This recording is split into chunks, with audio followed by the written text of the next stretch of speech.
Welcome back for part 5. In order to better understand constituency meetings, we need to know more about how the conference works. So let's embark on that today. So a local conference is a group of local churches within a defined geographical area granted official status as a conference. Page 29 in the church manual.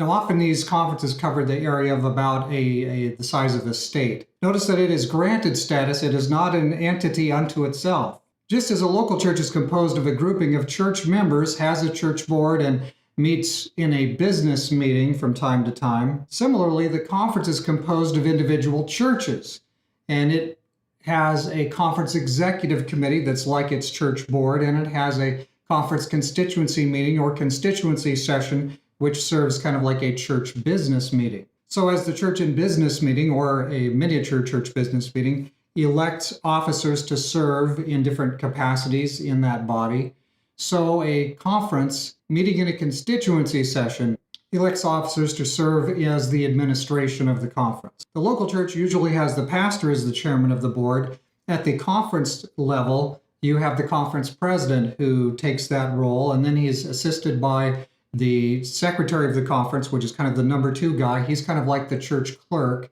and the treasurer, which each church has its treasurer, and each conference has a treasurer over all the treasury of the conference.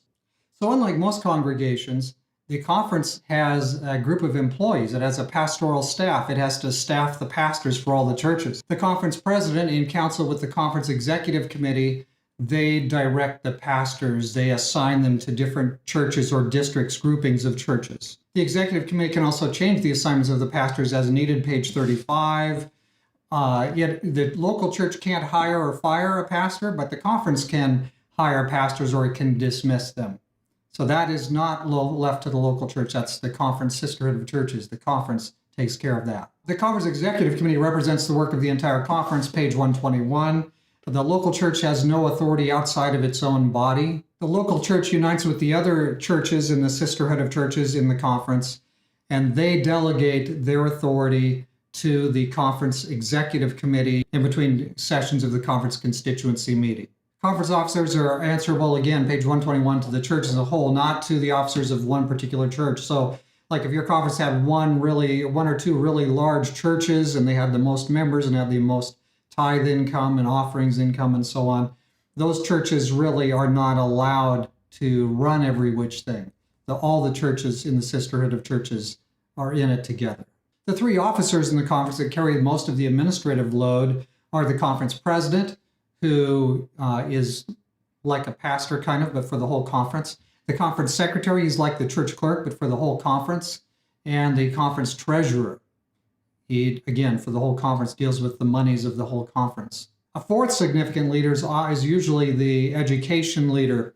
If you have a conference with a large number of schools that are operated, church schools operated by the conference, you'll have an education department with a leader there, and they will administer over the teachers of their schools. There's something else called the ADCOM. You've probably heard of that. It's actually short for Administrative Committee. That's usually the president, the secretary, the treasurer, maybe the education leader. Sometimes it's vice presidents, although we're not really supposed to have vice presidents in our system, but some conferences do it anyway. But that small group of 3 or 4 or 5 officers, that will be the ADCOM, or the Administrative Committee. Now, beside these workers, you have several different department leaders. Like you have human resources, you have the ministerial department, you have personal ministries, and so on, all through your conference. You may have a big Pathfinders section, which is a thing for young people. There's lots of different departments that the conference has. And those department people aren't necessarily part of the executive committee, but they carry out the work that the top leaders, the administrative leaders, direct them to. They're also answerable to the constituency. They're elected by the constituency session, but they work with the conference president and his leadership team. They're part of his leadership, but they're under his direction. So the buildings and properties of the conference, that's actually owned by another entity called the Conference Association. They take care of wills and trusts and a lot of different property details and things like that. Now, we've previously mentioned this, and here's a quote from page 120 in the manual. The administrative authority in a conference originates with its constituency. So again, the authority starts with, it rests in the membership, right? Here's another statement of the same kind of thing. So the authority rests in the members, and the members elect representatives, and the representatives, some of those people become our delegates to the constituency meeting. We actually have a constituency meeting coming right up very soon in my conference, and here when we address that, I'll be opening the packet and show you how it works, although I won't give you the particulars necessarily for our conference. So the constituency, the churches elect delegates, and those delegates go on, and in the constituency session, they form committees, they form a nominating committee, and those people will suggest people to be the president, the secretary, the treasurer, and so on. Those will be elected there at the constituency session. And other leaders will be appointed, department leaders, and so on for the conference. Now on page 29 of the church manual, there's a statement here very similar to page 28, but it's quite important. Let me share it with you. In the Seventh-day Adventist church structure, no organization determines its own status, nor does it function as if it had no obligations to the church family beyond its boundaries. So no conference is independent of other parts of the global body. The administration of every conference impacts, in some respect, the global perception of the church. So from below, the conference is answerable to its direct constituents. From above, so to speak, it's answerable to the other entities in the church that it's connected to. So if an Adventist church in Germany, for example, begins to do something immoral, something that's against what the world church has agreed upon, it's not an actual teaching of the world church, highly problematic, that impacts the feeling of people, what people think of the church, in America, in Chile, in Japan, all over the world. So the church has authority to address those things, and leaders have to address problems when they arise in unique situations, or the moral character of the church will come into question. If leaders don't address things like that, they are derelict in their duty and should be replaced. So always remember, every local church, every conference, every church entity has obligations to the other churches, the other entities in the church across the globe. So in this light, another statement in the church manual really stands out. Let me read it to you from pages 17 and 18. No attempt should be made to set up standards of membership or to make or attempt to enforce rules or regulations for local church operations that are contrary to these decisions adopted by the General Conference in session and that are set forth in this church manual. Now, we'll talk more about the General Conference in a future item here, but notice that even in your local conference, you are not allowed, the local conference is not allowed to set up its own standards of operation, its own standards of membership, separate from those of the world church. So if the world church decides something, every conference is bound by it. It cannot force regulations, rules, or guidelines onto a local church which are contrary to the decisions of the global church. It simply cannot be. It would be invalid. Now, this warning especially pertains to the conference because, that's the level where the local member holds their membership. So this especially has to do, that's pointing right at conferences. So let's talk now about the conference president. There are two key paragraphs in the church manual that especially, well, there's more than that, but there's two key ones that talk to us especially about the conference president. And it's worth our time to read it all. Let's look at it. This will be on page 32 of your manual. The conference president should be an ordained minister of experience and good report. He stands at the head of the gospel ministry in the conference and is the chief elder or overseer of all the churches. He works for their spiritual welfare and counsels them regarding their activities and plans. He has access to all the churches and their services, business meetings, and boards without vote, unless granted by the church or unless he is a member of that congregation. He may, by virtue of his office, preside over any meeting of any church when necessary. He has access to all church records. The conference president does not have authority to set aside the duly elected officers of the church, but will work in cooperation with them. They, in turn, are bound in recognition of the ties of conference fellowship to counsel with him over all that pertains to the welfare of the church. They should not attempt to exclude him from a proper discharge of his duties. So let's kind of throw some bullet points here on this now. A conference president can only be a biological male because only biological males are ordained by the church into the conference presidency. Here's another bullet point. Many who support the ordination of women to the gospel ministry, many of them say they don't believe in, quote, male headship, unquote. But many of them, these conference presidents have all read it right in the church manual. Do you know what it says? That the conference president, stands at the head of the gospel ministry in that conference. So they all know that. And but let's keep moving here. So bullet point, when the conference president counsels a church, that doesn't mean he's called or asked to bark orders at them or that they somehow have to comply with every whim or every idea he has. Now, usually these will be smart men. They will have good ideas. They'll have spiritual experience, and we should pay attention to their suggestions, and many of them will be very wise. But he's not a dictator, and they are not forced to do what he says. The churches are not compelled to obey the conference president. In fact, notice this, the fact that the president is forbidden from voting in a local church, unless it's a church where he holds his membership, because all the conference officers, they hold membership in local churches just like every other member. So he has a membership somewhere too. But unless that's the case, the president, he can't just walk into a church and say, by the way, remember, I'm the conference president, I get to vote on all these things. He can't do that. Now, if the local church sees fit to grant him the privilege of voting, then he could vote. But he can't ask for it, he can't claim it, he can't insist upon it. It's given from the local church level because the authority of the church rests in the membership. The authority of the president doesn't rest in his ordination to be an elder or a gospel minister. It doesn't rest in his office as president. It's not because he's the chair of the conference executive committee. The conference president's authority is limited because the authority rests in the membership. See how that works? And one more bullet point. The conference president, he has access to the churches, the business meetings, the board meetings of the church, but it's never really implied or intimated that he has access to the intimate meeting, say, of a nominating committee. Yes, he can lead a church board meeting, a church business meeting as he requests, because he is the president. That is granted him. But he is not given authority to be leading and dominating in any meeting of a nominating committee or doing something like that.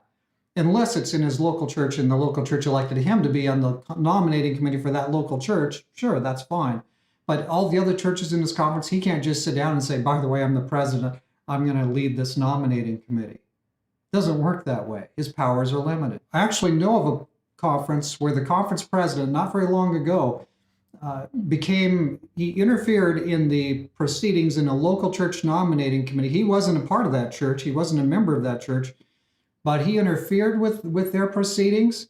He actually threatened that if that church appointed to serve as officers some men who had actually gone through a trial in a church business meeting and had been cleared, they were found innocent, that if the church went on to appoint those innocent persons to serve in leadership in that church, he said that he would cause that church to be reduced to a company status instead of church status. He unilaterally declared to that congregation that he would do that. He coerced and threatened them. And so then what happened? Well, that local church actually, the people became nervous about that. And they actually, the nominating committee that they themselves had actually elected, they actually disbanded that nominating committee in a business meeting. And then what happened anyway? Well, the conference still came along and asked the church to reduce itself to company status. And in a business meeting, they voted to do it. So lots of coercion, shouldn't have been that way, absolutely very wrong. But that's what happened, and where somebody was really out of their lane. And I'm sure that person thought that there was a giant emergency and they had to break the rules and do everything their own way. But no, absolutely not.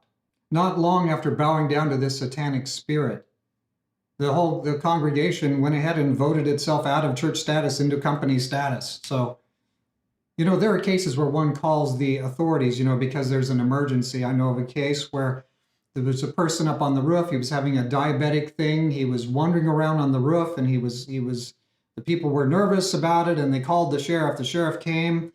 Things went awry. The person wound up being shot by the sheriff, falls multiple stories off the roof to his death. And what was meant to be help turned disastrous because they called in the authorities. A lot of times a local church will do better if it takes the longer line, the harder line. It works within its own authorities to solve its own issues. A lot of times you'll do a lot better if you'll do the harder work of making peace with yourselves instead of calling in the conference. So just something to keep in mind. Not every calling in the authorities does not always work out so good. Many times it's literally extremely destructive and bruising. And so, God forbid, we hope that would be minimal. But sometimes those things happen. Think twice before you dial 911. There are times when seeking the help of conference authorities is actually an abdication of that congregation's the hard work it needs to do of making peace among its own members. So there's something else literally called the conference church. It's actually a list of members. Many of them are members in distant locations, like they may not have a local church building that is actually part of the sisterhood of churches. And so for them to have the voice as members that they should have, the voting rights and the voice and all that, and they put them on this list called the conference church. So the conference church doesn't really meet. It doesn't really have a building that it meets in on the Sabbath. They don't meet for worship on the day of worship. It's a list that the conference keeps of faithful members that are not part of another local church. So the conference president acts sort of as the pastor of the church. The conference secretary acts as the treasurer, the conference secretary acts as the church clerk, and the conference treasurer acts kind of like the treasurer of the church. But again, it's more of a list than a reality, but it's there so that nobody gets left out. Also, if you have a small church here and there that maybe eventually have to be disbanded, everybody moves away, the city comes to nothing, and for whatever reason it's not able to continue, that church may be disbanded in a case like that, or a church that goes way off into some unbiblical teaching. Very rare, but it does happen. This gives the conference an opportunity to address that, so that the people who have memberships, their membership is transferred from the church that's closing onto the conference church, and then they can transfer to an actual congregation they can be part of.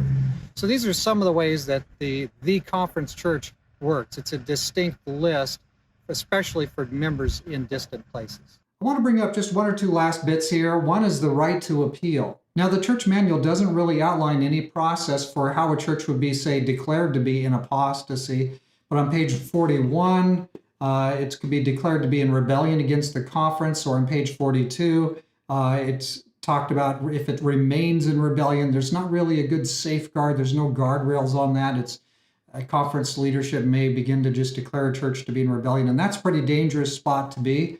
And this is a spot of weakness in the church manual. But those are reasons given why a local church can be disbanded or reduced to company status or something. So if that happens, what then? So page 42 in the church manual says that the local church can appeal to a union executive committee. And we haven't talked about unions yet, but we will. And they can appeal for them to arbitrate between them and the conference. Page 19 in the church manual also says if there's a dispute in interpreting the church manual, that church members in a local conference, in their local church, they have a dispute between themselves and the conference, they can actually talk to the union and get some help in understanding and interpreting things rightly. And there's something else that's been added to the church manual. I'm just going to read it to you here. It's from page 31. When differences arise in or between churches and conferences or institutions, matters that are not mutually resolved may be appealed to the next higher organization. If the matter does not get resolved at this level, the aggrieved entity may appeal to successively higher levels of organization. An organization to which an appeal is forwarded may choose not to hear the matter, in which case the decision of the highest organization involved in the dispute shall be final. So that means that if a local church congregation, this would be so rare, but if they were declared to be in rebellion, they could actually appeal to the union or go on up the ladder and try to get justice done them if they're not feeling they're being treated fairly. If the matter is not resolved at the union level, it may be resolved at the division or even the general conference level. You may be skeptical, and I would be a little bit skeptical too, but that's the way it should be. The further away the voice of the people, the membership, the local membership is up through the conference and the union and the division and so on, the further removed it is, the more important it is that the more distant sections or organizational parts of the church support those local church entities, not let them be bullied or run over by unjust things that could happen to them. So let's remember to stand up for the little guy. Make sure what the facts are and try to be fair. Here's an important thing you should know. The conference executive committee in a conference, it does not have authority to disband or change the status of a local church.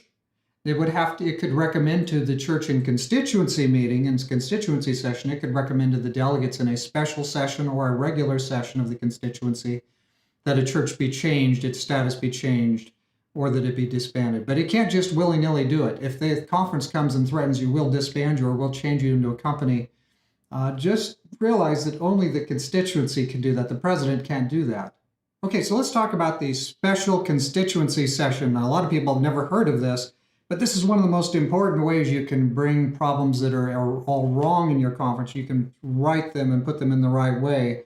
It's underutilized and it's very important. Every conference has a mechanism built into its constitution and bylaws, and we'll talk about that in the near future. There's a mechanism built in by which the members can call a special constituency meeting. Usually it's something like if 20% of the church boards in the conference vote to call for a special session, the conference has to hold one. Now, if there's a call for a special constituency meeting, this can be a good pressure release. There may be problems, there may be some giant financial issue. It may be a big school needs to be helped or closed. It may be you have a leadership problem. It may be that something's being done that's bullying and all wrong, and there's an issue that's not being addressed, a critical lifestyle issue in the conference, whatever it is. The members, the authority rests in the membership. The members themselves, through their local church, they can call for a special constituency meeting, and if the threshold is reached, the conference will have to hold one. Now, when the members call for a special constituency meeting, some of the people in the conference administration will tremble and be very concerned because, almost anything can happen in a special constituency meeting. Conference officers can be forced to do something they don't want to do because the membership wants it to be done a different way. Or conference officers could be dismissed or replaced in a special constituency session. Special constituency sessions cost a very lot of money to get the delegates there and pay for everything. So again, there's a good reason not to do it just in terms of dollars and cents. But if the leadership gets way out in left field and they're messing around and they're they're not doing good pastoral work in their conference and they're damaging the ministry in their conference, the conference members should very much consider, if they won't correct it, they should not waste time and they should consider calling a special constituency meeting to put the house in order. If the house is burning, you need to put it in order before too long, right? There's a saying somewhere out there, right, about secular government that the people shouldn't fear their government, but the government should fear the people. Well, as far as I'm concerned, that also carries over into the church. Now, hopefully you never have to do these things. Hopefully you've got converted leaders and careful, wise leaders. But if not, you definitely have authority and ability and capability to do it. It's amazing to me that it hasn't been done and some of the emergencies we've seen in recent time. To call for a special constituency meeting is a very important measure by which church members can bring substantial correction to the direction their conference is going. So don't forget it. Keep it in mind. Well, we're going to wrap it there for now. This was a long one, but it had a very important pieces for us to understand that will help us understand some of the things that are now going to come. One thing I'm going to do is in the very next presentation, I plan to address one question that's come up, one question having to do with guest speakers. So we're going to try to address that carefully and historically and currently in the current edition and look at a problem there that's arisen and try to be actually careful and fair with that. Now the presentation immediately after that, I'm going to go ahead and try to go straight into dealing with constituency sessions. See you at part 6.